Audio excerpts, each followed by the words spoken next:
Hello and welcome to day 8. I hope you enjoyed the first week of our story time.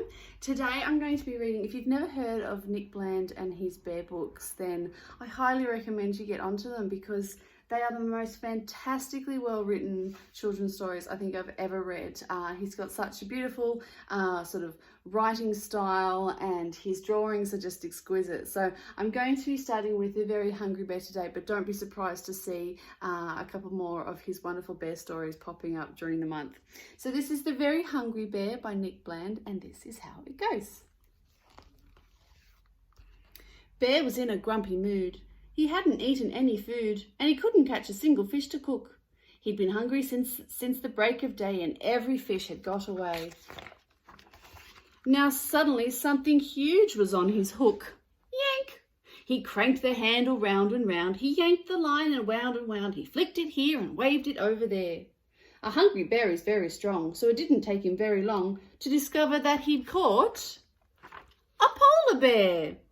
"Do you have the fish there?" said the hungry brown bear. "You are catching all of the fish." "I'm sorry," he said as he lifted his head. "You can have one of mine if you wish."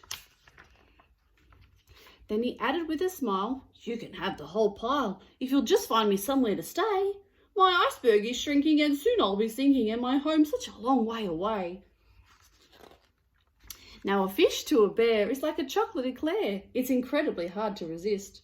So the thought of a pile that would last for a while was an offer too good to be missed. With a splosh and a splish and an armful of fish, Bear led the way through the trees. "My cave's over there and I'm happy to share. You can stay for as long as you please." But his guest shook his head. "I'm so sorry," he said, "whilst your cave is particularly nice. It's just a bit hot for this coat that I've got, and the fire is melting my ice." So they went to see Mole and he dug them a hole, which was cooler, but just a bit small. Oh dear, he doesn't fit, does he? And they visited Croc on his cool river rock, but he wasn't that helpful at all. Snap, snap, snap, stealing all those fish. "Perhaps this is best," said the bear from a nest, "but I think that I'm going to sneeze." Then he squinted his eyes and he said with surprise, "Achoo! I'm allergic to trees." So the bear with white hair followed right behind Bear to the only place left they could go, away from the trees and the warm summer breeze, all the way up to the snow. They built him a home with an icy white dome, and Bear left a housewarming dish. Here it is, there's a fishy over there. With a smile and a wave, Bear went back to his cave, and he stopped on the way for a fish. Oh, poor Bear, he's still hungry looking for his fish. I hope you enjoyed that story, and I'll see you again tomorrow.